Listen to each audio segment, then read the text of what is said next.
अरे आशिक रखेले लभर कन्या हो चाहे कुंवारी कि हरे आशिक रखेले लभर कन्या हो चाहे कुंवारी।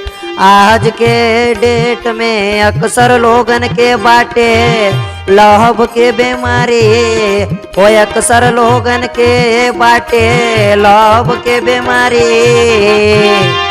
नाही बा भलाई के जवाना तारा ला दुश्मनन से नाता जोड़ देनी हो कि तारा ला दुश्मनन से नाता जोड़ देनी हो। तो तारा के पावे खातिर सपना के भी छोड़ देनी हो।